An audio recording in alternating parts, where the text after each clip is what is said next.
여러분 제가 질문 하나 하겠습니다. 왜 공부를 하셨습니까? 왜 공부하셨죠? 시키니까. 여러분 자녀들을 왜 공부를 시킵니까? 왜 학원에 보내고 과외를 시키고 그렇게 하는 이유가 뭡니까? 좋은 대학 가서, 그렇죠? 좋은 직장 얻고 좋은 배우자 만나서 잘 살도록 하기 위해서 공부를 시킵니다. 맞죠? 솔직히 여러분 우리가 자녀들에게 공부를 시키는 건요, 이런 현실적인 이유도 있어요.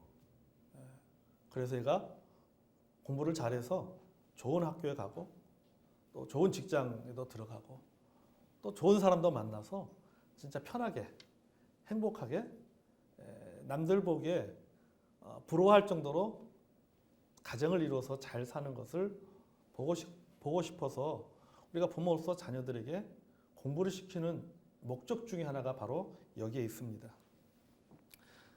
학생들에게 이런 유머가 있어요. 서울에 있는 학생들은요, 서울 지하철 2호선을 타면 배우자의 얼굴과 연봉이 달라진다. 그런 말이 있어요. 이게 무슨 말이냐면요, 서울 지하철 2호선을 타면요, 명문 대학교들이 다 거기에 있습니다. 2호선에 다 물려 있어요. 뭐 서울대학교, 연세대, 또 무슨 뭐 홍대, 뭐 이화여대, 뭐 서강대, 막 쭉 이어 거의 뭐 건대, 거의 소위 말해서 스카이대학, 그다음에 그 밑에 한 1.5급 되는 그 대학들이 다 대부분 서울 지하철 2호선에 다 이렇게 같이 여기 물려져 있습니다. 사모가 저하고 결혼할 때요, 그 2호선을 타고 다녔습니다. 서울 지하철 2호선을 타고 다녔어요. 그래서 늘 서울대에서 한정거장청인 낙성대역에서 내렸어요. 서울대 내렸으면 달라졌을 텐데 낙성대역에서 내렸어요. 그래서 아마 저를 만난 것 같습니다. 제가 아는 그 자매가 그 얘기하더라고요. 자기가 공부를 열심히 한 이유가 있는데 시집 잘 가기 위해서 열심히 공부했대요. 시집을 잘 가려고. 그러니까 그 자매가 공부를 한 목적은 하나밖에 없어요. 시집 잘 가려고. 능력 있는 신랑을 만나기 위해서 자기는 공부했다. 솔직히 그렇게 얘기하더라고요. 그래서 내가 능력 있는 신랑을 만나려면 나도 그 정도의 어떤 레벨에 이루어야 된다라고 생각을 한 거예요. 그래서 열심히 공부를 해서 교대에 들어갔습니다. 교대를 졸업하고 학교 선생님이 됐어요. 그리고 신랑을 만났습니다. 신랑이 한의사거든요. 저에게도 한번 온 적이 있어요. 한의사인데 돈을 잘 벌어요. 아주 돈을 잘 버는 한의사입니다. 이 자매는 자기 꿈을 이룬 거예요. 내가 공부하는 목적은 오로지 하나다. 그것은 능력 있는 신랑 만나서 편하게 사는 것이다. 그 꿈을 이룬 거예요. 그래서 그 꿈을 위해서 자기 남들은 열심히 공부했고 그 꿈을 이루었습니다. 참 현실적인 자매 같아요. 여러분 우리가 공부를 해서 좋은 학교에 가면 또 좋은 직장에 다닐 가능성이 있습니다. 그렇잖아요? 여러분 서울대학교 들어가서 서울대학교 나오면요, 여러분 그래도 다른 데보다는 훨씬 더 좋은 조건에 좋은 직장에 들어갈 수 있는 가능성이 높습니다. 그건 여러분 우리가 인정해야 돼요. 또 능력 있는 배우자도 만날 수 있는 가능성이 있습니다. 반드시 그렇다는 것은 아니지만은 가능성이 높은 것도 사실이잖아요. 하지만 여러분 우리가 이런 이유만을 가지고 공부를 한다거나 배운다면요, 참 불쌍한 사람이에요. 그런 가능성이 높다고 해서 내가 오로지 그것만을 위해서 공부한다 라고 하면은요, 그 사람은 참 참 불쌍한 인생을 살 수밖에 없는 사람이다라고 하는 겁니다. 여러분 공부가 우리에게 행복을 보장해 주는 것은 아닙니다. 공부와 행복은 별개의 문제예요. 즉 가능성은, 개연성은 높지만은, 그러나 반드시 공부를 잘한다고 해서 반드시 좋은 학교에 다니고 좋은 직장에 다니고 좋은 배우자를 만난다고 해서 그만큼 내가 행복하게 살 수 있는 것은 아닙니다. 물론 가능성은 조금 높겠죠. 가능성은 좀 확률은 높겠지만은 그러나 반드시 그런 것은 아니다라고 하는 것입니다.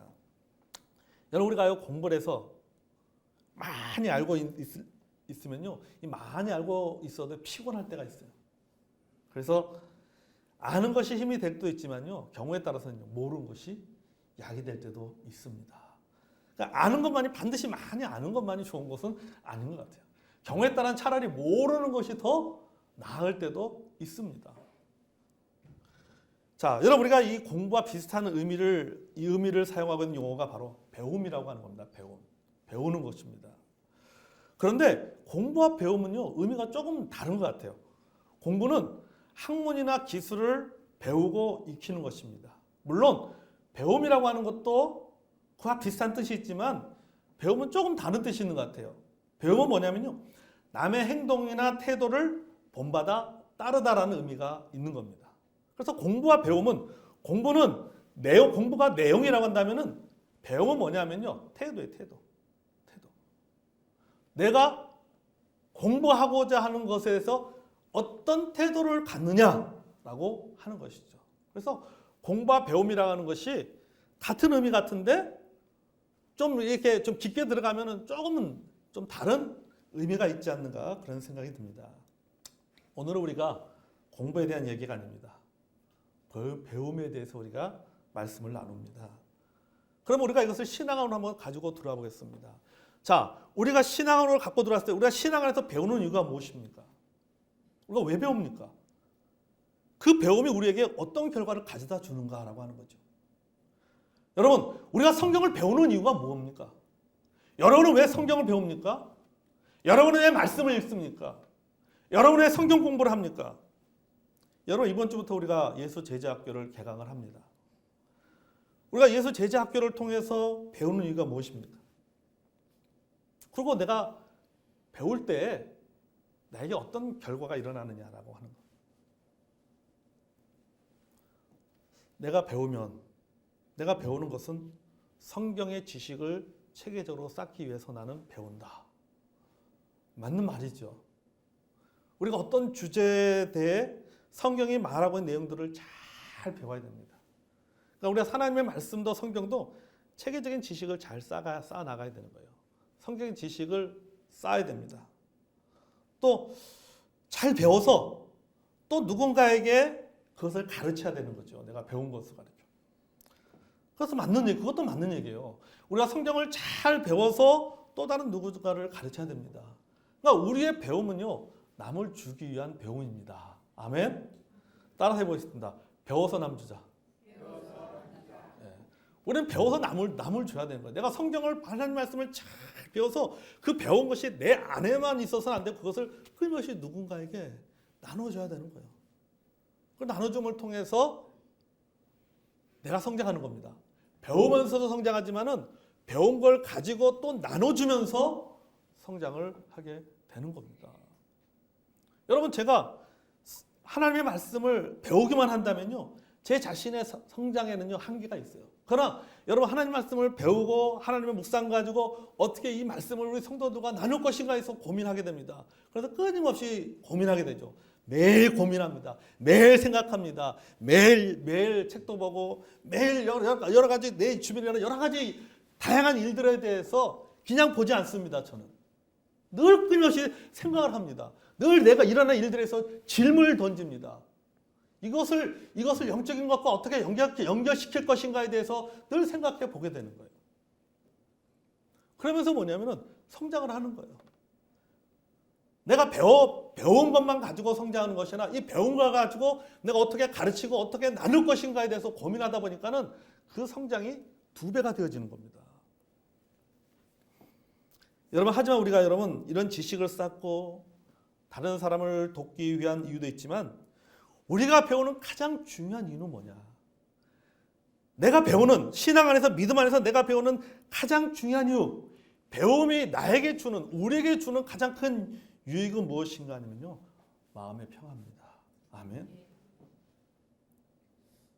내가 배우는 이유는요, 내 마음의 평화를 위해서 배우는 거예요.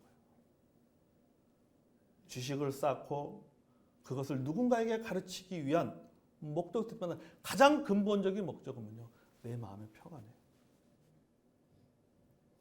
내가 내 마음속에 평안을 유지하기 위해서 하나님이 주시는 샬롬이라고 하는 이 샬롬을 내가 누리기 위해서 내가 배우는 겁니다.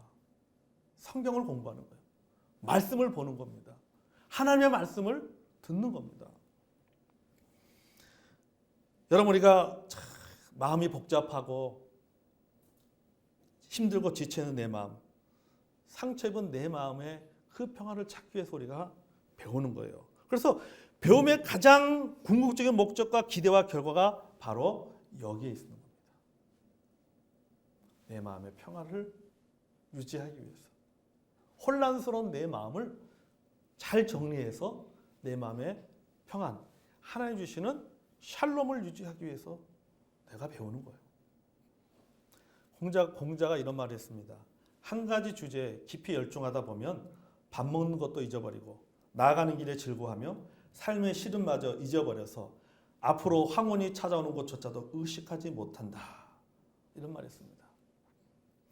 이 말이 뭐냐면 우리가 어떤 한 가지 일에 집중하다 보면 배고픈 줄 모릅니다. 그렇죠? 이걸 말하는 거예요, 공자가. 시간 가는 줄 모르는 거예요, 시간 가는 줄.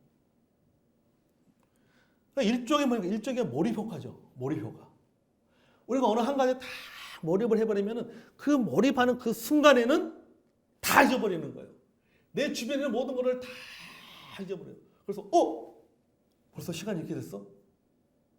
벌써 밥 먹을 시간이 지났네? 이렇게 돼버리는 거예요. 시간 가는 줄 모르고. 여러분 영화 보면 그렇잖아요. 시간 가는 줄 모르잖아요. 그게 바로 몰입의 효과죠. 배움도 마찬가지예요. 우리가 무엇인가 배운 일에 집중하다 보면요, 다 잊어버립니다. 내 주변의 상황들, 지금 내가 겪고 있는 상황들, 내 마음의 어떤 그 마음의 상태 이런 것들을 다 잊어버리는 거예요. 뭐 하는 순간?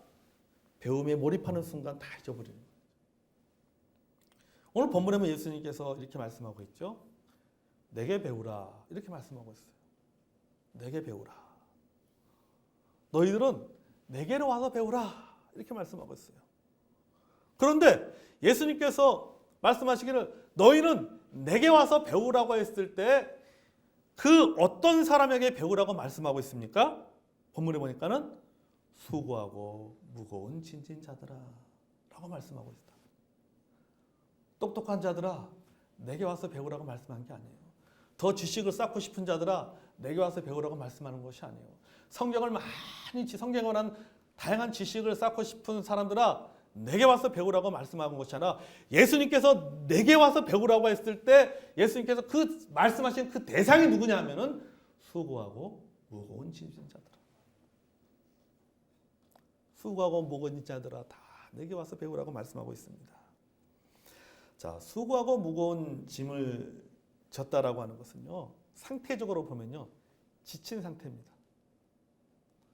탈진돼 버린 상태예요.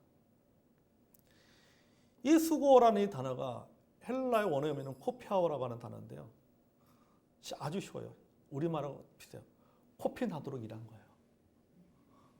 그게 헬라어로 코피아오. 이게 수고예요. 우리말로 번역하면. 연상법을 쓴 겁니다. 그러니까 코피가 나도록 일하니 얼마나 피곤하겠습니까? 얼마나 많이 지쳐있겠습니까? 그 사람들 향해서 예수님께서 말씀하고 있는 거예요. 수고하고 무거운 자들아 내게로 와라. 내게 와서 뭐 하라는 거예요? 배우라는 겁니다. 수고하고 무거웠으니 여러분 얼마나 인생이 이걸 다른 우리말로 표현하면 그렇게 표현하고 싶어요. 현대어로 표현하면 인생의 스트레스가 꽉 차 있는 상태죠. 스트레스 받은 자들아 열받지 말고 내게로 오라. 와서 배우라. 이런 말이에요. 지금으로 말하면. 여러분 우리가 살면서 스트레스 받잖아요. 우리가 살면서 받는 스트레스를 세 가지로 분류할 수 있어요. 첫째는요. 물리적인 스트레스입니다. 그러니까 쉽게 말하면 내 주변의 환경으로 인한 스트레스예요. 그러니까 나와 상관없이 내 주변에 일어나는 일들로 인해서 내가 받는 스트레스라고 하는 거죠. 뭐 이것이 어떤 거주의 내가 거주하고 있는 곳이 불편해서 받는 어떤 그 스트레스도 있을 것 같고, 이렇게 소음으로 인한 스트레스도 있고, 또는 뭐 기온으로 인한 날씨로 인한 스트레스도 있을 것이고, 이런 것을 말하는 겁니다. 둘째는 생리적인 스트레스입니다. 이게 대표적인 것이 바로 육체적인 질병이죠. 병이죠. 병에 걸렸을 때 질병으로 인한 스트레스를 받습니다. 건강검진 갔는데 내시경을 하고 나왔더니 의사 선생님이 하는 말씀이 영정을 띄었습니다. 조직 검사를 맡겼습니다. 다음 주에 와서 그 결과를 보십시오라고 하면은 일주일 동안 뭡니까? 이제 스트레스를 받는 거죠. 뭘까? 그게. 우리 병에 걸리면요, 몸이 어디 아픈 데 있으면 어떻습니까? 신경 쓰이잖아요. 왜 여기가 아프지? 안 아팠는데 왜 자꾸 지속적으로 이렇게 아프지? 신경 쓰게 되는 거예요. 병에 걸리면 사람은요, 내 마음대로 몸이 내 마음대로 움직이지 않잖아요. 그러니까 스트레스를 받게 되는 거죠. 이런 육체적인 스트레스뿐만 아니라 정신적인 스트레스도 있죠. 셋째는 사회적 또는 심리적인 스트레스입니다. 우리가 관계에서 오는 문제들 가운데 받는 스트레스가 많잖아요. 사람과의 관계, 가족들과의 관계, 회사의 직장 동료들과의 관계, 이익과의 관계, 교회에서 성도들과의 관계, 이런 게 다 우리가 살면서 겪는 사회적인 스트레스입니다. 뭐 공부를 학생들은 공부 때문에 받는 스트레스가 있죠. 중간고사잖아요. 중간고사 끝났어요, 우리 학생들? 다음 주야? 중간고사잖아요. 이 중간고사 때문에 받는 스트레스가 있잖아요. 시험 공부하면서. 사업하는 분들 사업을 위한 스트레스 있죠. 일하는 분들은 업무적으로 는 스트레스 있죠. 그러니까 우리가 사회생활에서 받는 여러 가지 이런 스트레스가 있습니다. 우리가 살면서요, 이렇게 많은 종류의 스트레스를 우리가 받으면서 살아가는 거예요. 물리적인 스트레스, 또 생리적인 스트레스, 또 사회적인 스트레스, 이런 거 스트레스 우리가 받으면서 우리가 생활을 합니다. 그것도 한 개가 아니라 여러 개가 겹쳐서 오고. 직장에서는 직장대로 스트레스 받고, 집에 오면 집에 와서도 스트레스를 받고, 사람들을 만나면 사람과 관계 속에서 스트레스 받고, 어떤 경우는 교회 와서도 스트레스를 받는단 말이죠. 아멘? 네. 받잖아요, 여러분. 받을 때가 있죠. 표현은 안 할 뿐이지. 그런 스트레스를 우리가 받는단 말이죠. 그러니까 여러분, 그래도 이런 스트레스가 오면은요, 이것을 우리가 빨리 해결하면 전혀 문제가 되잖아요, 사실은요.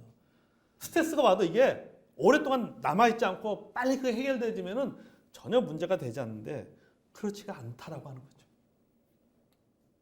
이게 오랫동안 쌓입니다. 그러면은 사람을 지치게 만들어요. 우울하게 만듭니다. 속병 걸리게 만듭니다.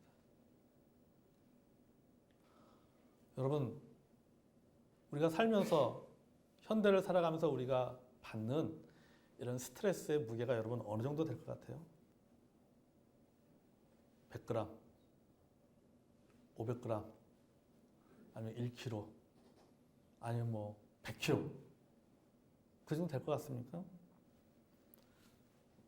이 한 강사가요, 대중들에게 물컵을 딱 들어보였습니다. 여러분, 이 물 한 컵이 얼마나 무거울까요? 라고 질문했어요. 물 좀 마시고요. 얼마나 될까? 이 무게가. 어떤 사람이 청중 가운데 누가 얘기합니다. 보니까 물이 들어오는 용량이 한 200ml 정도 되니까는 뭐 조금밖에 안 무거울 것 같은데요. 어떤 사람은 또 보는 각도에 따라서 한 500ml 정도 되니까 더 무거울 것 같습니다. 라고 이야기를 합니다. 또 어떤 사람은 이거 무거워봤자 이거 얼마나 무겁겠습니까? 그렇게 얘기하는 사람도 있어요. 이거 들어봤자 이거 얼마나 무겁겠습니까? 그렇게 말하는 사람도 있습니다. 그러자 강사가 이렇게 말합니다. 여러분, 사실 지금 이 컵에 든 물의 실제 무게는 중요하지 않다는 거예요. 중요한 것은 이 물 한 컵을 얼마나 오랫동안 들고 있느냐. 이게 중요하다는 거죠. 맞는 얘기잖아요. 여러분, 이 컵을 1분간 들고 있으면 전혀 무겁지 않아요. 얼마든지 충분히 들 수 있어요. 1분 동안이니까. 못 들겠습니까, 이거? 근데 여러분, 이것을 1시간 동안 들고 있다고 생각해 보세요. 똑같은 무게지만은요. 똑같은 200ml를 할지라도 여러분 1분 동안 200ml를 들고 있는 거하고 30분 동안 200ml를 들고 있는 거하고 1시간 동안 200ml를 들고 있는 거는 엄청난 차이입니다. 무게는 바뀌지 않아요. 하지만은 내가 힘든 거예요. 여러분 이게 바로 스트레스예요. 문제가 생기면 그 문제가 바로 해결되면 이건 전혀 문제가 되지 않아요. 왜 이게 문제가 되고 이것이 왜 스트레스가 되냐면요. 이게 쌓이는 거예요. 쌓이는 거예요. 쌓이고 쌓이는 거예요. 여러분이 우리 자녀들이 어떤 잘못했을 때 그거 한 번을 잘못하면 그건 전혀 문제가 되지 않아요. 그럴 수 있어요. 근데 계속해서 일이 생기면 어떻게 됩니까? 나중에 이게 뭐가 되는 거예요? 이게 스트레스가 되는 거예요. 스트레스가요. 우리가 어렸을 때 잘못하면 선생님이 뭐 들어가요? 너 나가 손 들고 서 있어. 나가 손 들고 서 있어. 딱. 손 들고 뭐 합니까? 장난치잖아요.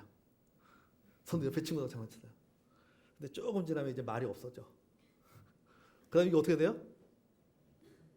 이렇게다가 선생님 안 보면은 딱 내리고 있죠. 그다음 선생님이 뭐랍니까? 손 똑바로 안 들어! 하면 싹 들게 되는 거예요. 이해가 돼요. 이와 똑같은 원리예요. 어떤 경우에도요. 물 한 컵의 무게는요. 달라지지 않습니다. 오래 들고 있을수록 무거워집니다.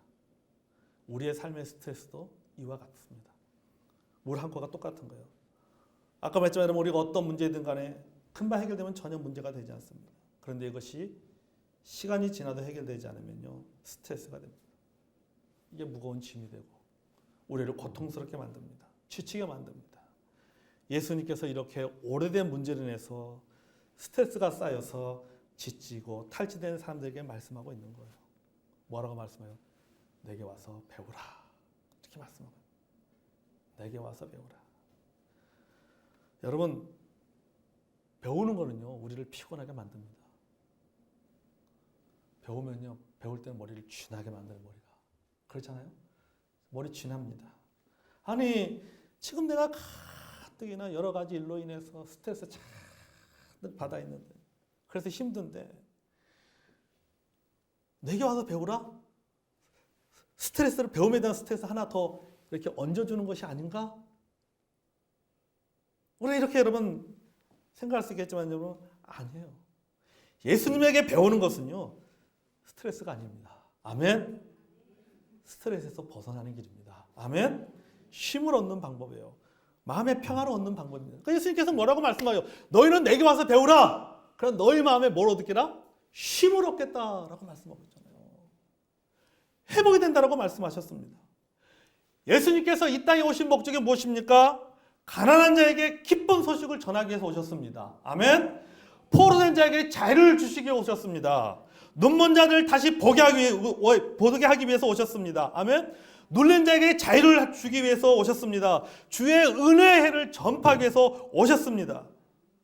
여러분 이것이 무엇과 연관되어 있습니까? 다 샬롬하고 연관되어 있는 거예요. 샬롬하고. 가난한 자에게 기쁜 소식이 뭡니까? 복음이잖아요. 포로된 자에게 자유, 기쁨 얼마나 기쁩니까?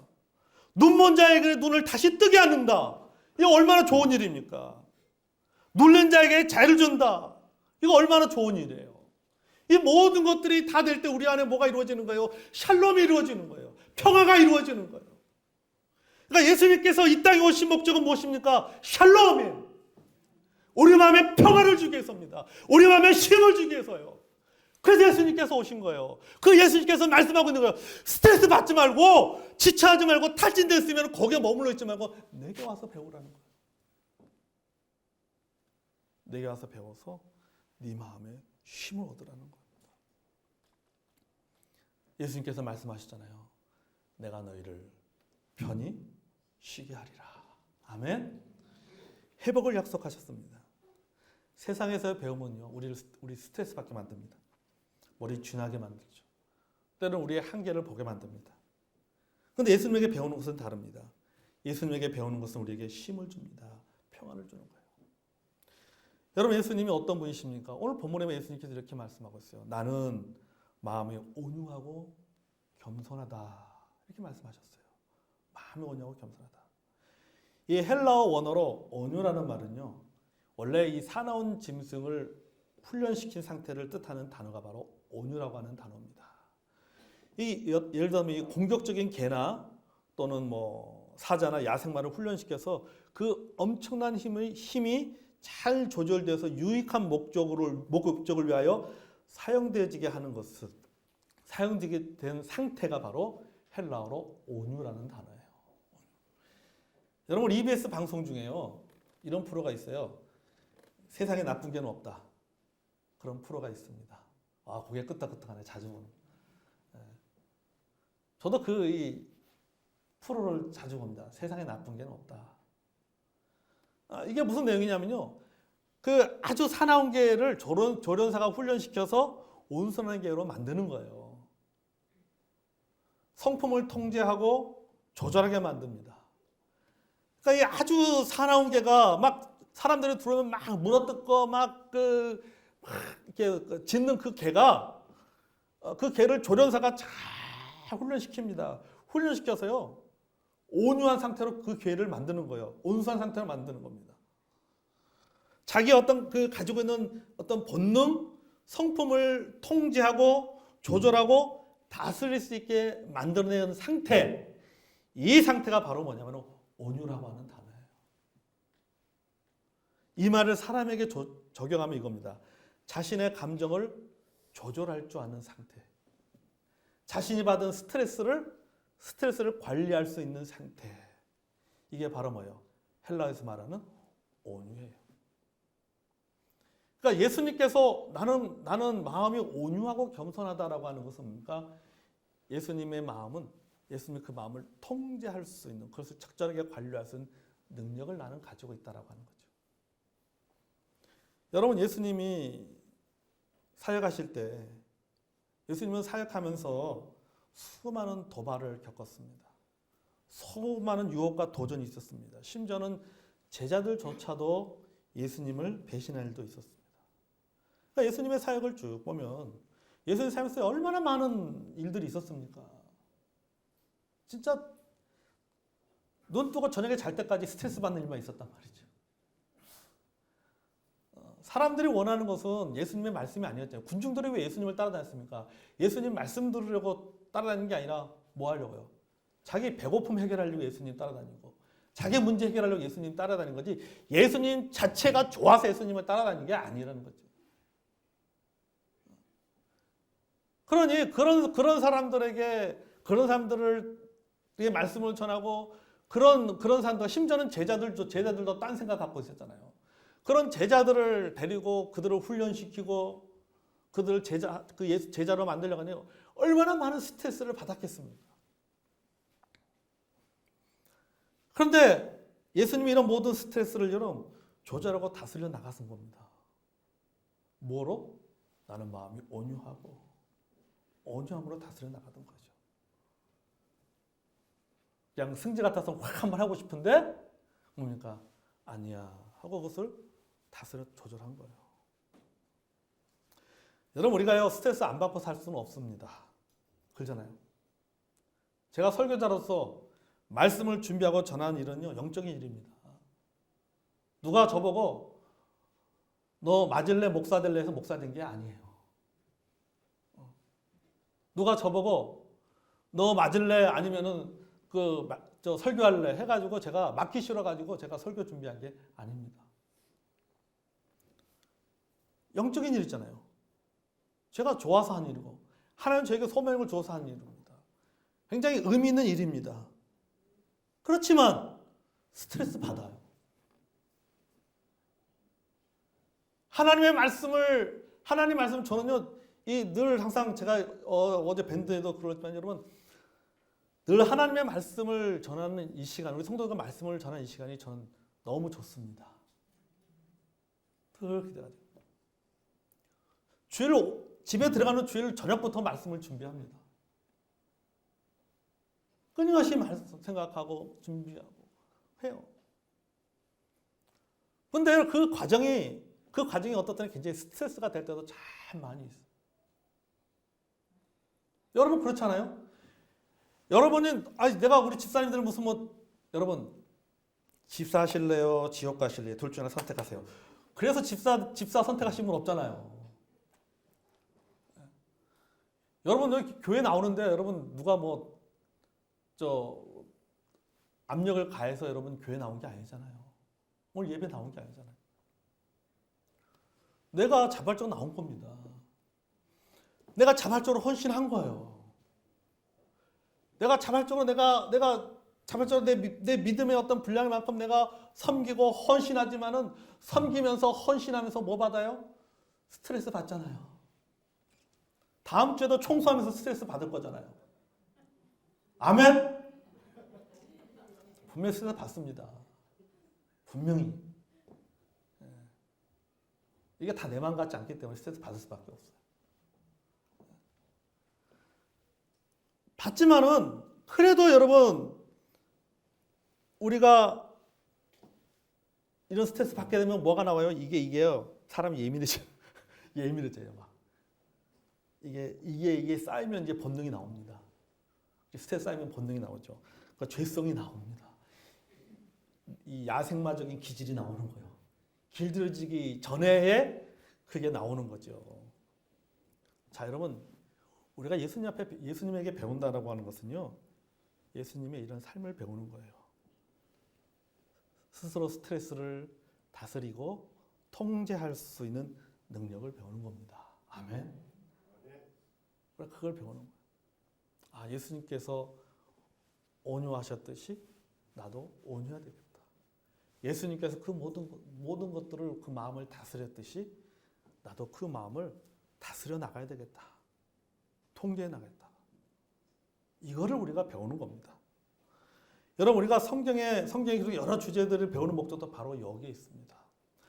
그래서 예수님을 배운다라고 하는 것은 예수님의 삶을 배우는 것이고 예수님의 삶은 어디에 기록되어 있어요? 성경에 기록되어 있어요.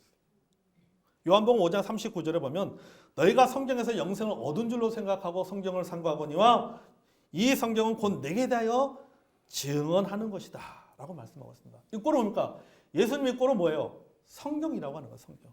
그래서 우리가 예수님을 배운다는 것은 무엇을 배우는 거예요? 성경을 배우는 겁니다. 우리가 예수님을 무엇을 통해서 배우는 거예요? 성경을 통해서 예수님을 배우는 겁니다.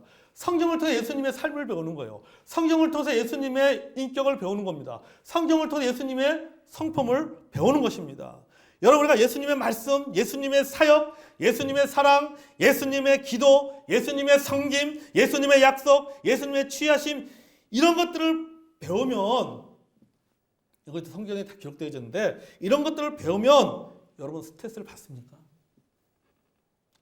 아니잖아요. 여러분 성경 배우면서 스트레스 받았습니까? 하나님 말씀 배우면서 여러분 스트레스 받습니까? 하나님 앞에 나오면 예수님 앞에 나오면서 여러분 스트레스 받습니까? 아니잖아요. 여러분 우리가 이런 것을 배우면은 예수님에 대해서 배우면은 용기를 얻습니다. 아멘. 힘을 얻습니다.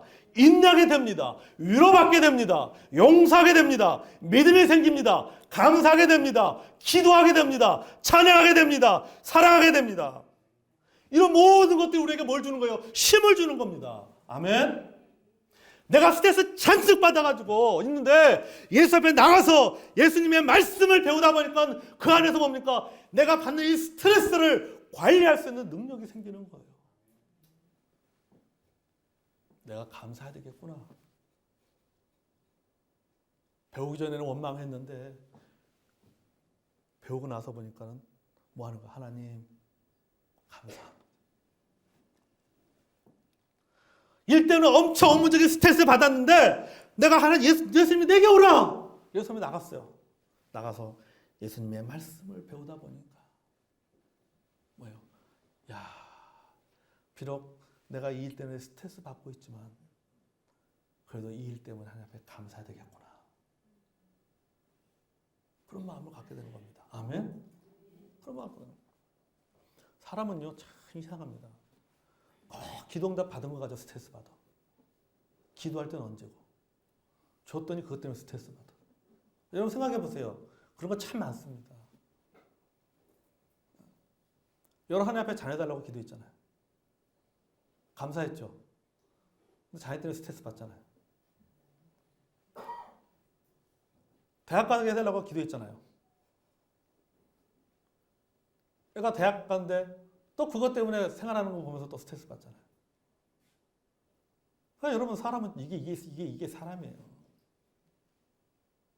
그러니까 내가 그걸 스트레스 생각하면 계속 그게 스트레스가 되는 거예요.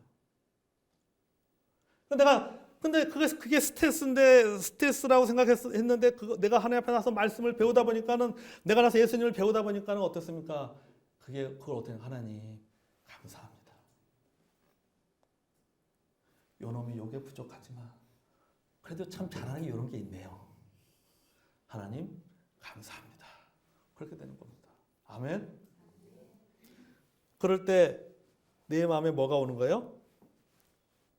힘이 오는 거예요. 회복이 되는 거예요. 이것이 바로 우리가 예수님께 배워야 될 이유입니다. 아멘. 자, 예수님께 29절 통해 이렇게 말씀하고 있습니다. 나의 멍에를 메고 내게 배우라. 이렇게 말씀하고 있습니다. 나의 멍에를 메고 내게 배우라. 멍에라고 하는 것은 두 마리의 소를 이렇게 고정시켜주는 나무 막대기입니다. 이렇게 말이 두 마리가 같이 이렇게 합쳐서 한 방향으로 나갈 수 있도록 그 농부가 통제하기 위해서 이 두 마리의 어깨 등에다가 딱 이렇게 고정시켜 놓는 일종의 나무 틀이죠. 이게 멍에입니다. 자, 근데 이 멍에라는 단어를 우리가 한번 생각해 보겠습니다. 나의 멍에를 메고 내게 배우라고 말씀하고 있는데 나의 멍에. 여러분 이 멍에라고 하는 것은요. 멍에라는 단어가 우리에게 주는 뉘앙스는 어떤 의미입니까? 좋은 의미가 아니에요, 사실은요. 멍에라고 하면 어떻습니까? 나쁜 의미로 다가오고 부정적인 의미로 다가오지 좋은 의미로 다가오지 않거든요. 멍에라는 말 자체가. 짐스럽고 멍에하면 뭔가 짐스러워. 뭔가 얽매이는 것 같아요. 뭔가 피곤하게 만드는 것 같은 느낌이 듭니다. 그래서 여러분 멍에는요 쉼이나 안식이 없습니다.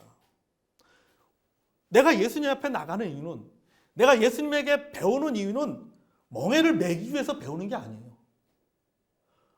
내가 메고 있는 멍에를 벗기 위해서 예수님 앞에 배우는 겁니다. 아멘? 그렇잖아요. 그런데 예수님은 뭐라고 말씀하고 있어요? 멍에를 메고 배우라고 말씀하고 있잖아요. 나는 멍에를 배우기 위해서 예수님 앞에 나가는데 예수님은 멍에를 메라고 말씀하고 있어요. 그것은 뭡니까? 자신의 멍에를 메라 이렇게 말씀하고 있어요. 나의 멍에를 메라 이렇게 말씀하고 있어요. 혹대로 갔다가 혹을 하나 더 붙이는 것 같은 느낌이 듭니다. 근데 이게 무슨 말씀이냐면요. 예수님께서 나의 멍에를 메고 내게 배우라고 말씀하시는 건요. 그 멍에 뭐가 있기 때문에 그러냐면 거기에 쉼이 있기 때문입니다. 아멘. 쉼이 있어요. 자, 나의 멍에를 메고 자, 멍에라고 하나 아까 했잖아. 멍에는요. 두 마리의 소가 하나가 되어지도록 그 묶어놓은 나무 틀이 멍에라고 했습니다. 자, 나의 멍에를 메고 내게 배우라고 한다는 것은 예수님과 함께 멍에를 매는 겁니다. 아멘. 예수님과 함께 멍에를 맨다는 건 곧 나와 예수님은 일심동체라고 하는 거예요. 운명 공동체라고 하는 것입니다. 그러니까 연합과 동행의 의미가 있는 거예요. 여러분, 두 사람이요. 이것은 마치 서로 어깨 동무하는 것과 똑같습니다. 그러니까 나의 멍에를 메고 내게 배우라고 하는 것은 뭡니까? 그것을 나 혼자 메고 가니까 너무 힘든 거죠. 그러니까 지치는 거예요. 나 혼자 메고 가니까 지치고 스트레스 받고 탈진된 거예요. 근데 예수님께서 말씀하셨어요. 너는 내게 와서 배우라. 나의 멍에를 메고 내게 배우라는 것은 뭡니까? 예수님께서 너 혼자 가지 말고 나하고 어깨동무하고 같이 가. 이거예요. 나하고 어깨동무하고 같이 가자는 겁니다. 여러분이 경기 중에요. 그 게임할 때 보면요. 서로 이 발목을 묶고 어깨동무하면서 2인 삼각 경기 있잖아요. 둘이 하면 딱 하나 둘 해서 발 맞춰서 척척척척 하잖아요. 그러니까 예수님의 발목과 내 발목이 뭐예요? 같이 묶여 있는 거예요. 같이 어깨동무를 하고 가는 거예요. 훨씬 쉽습니다.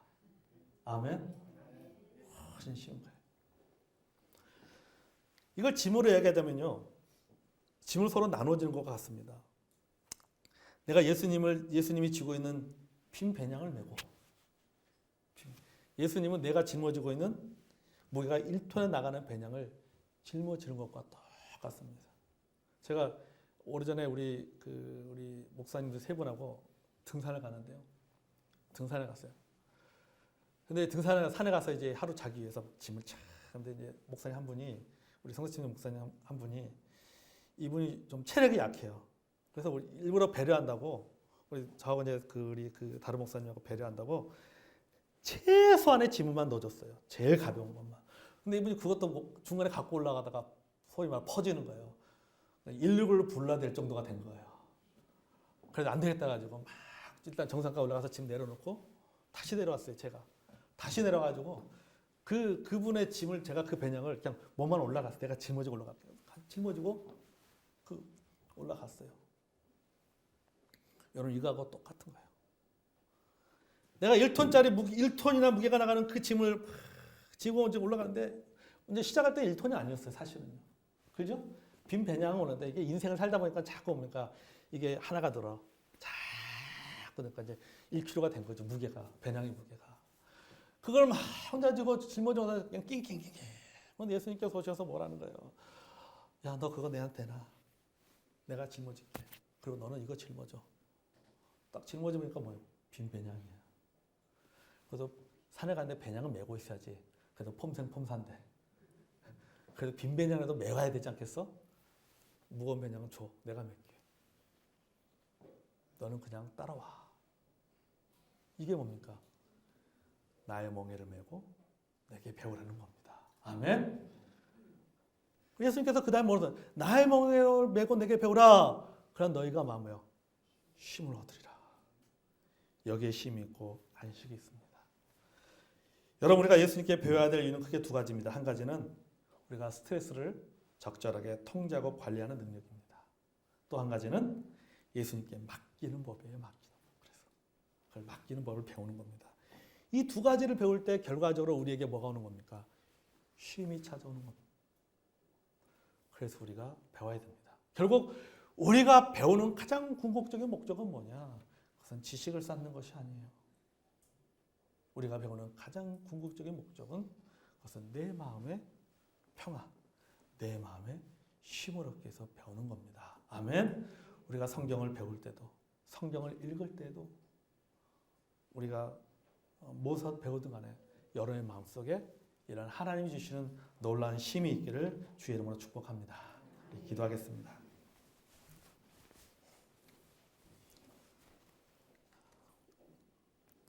우리는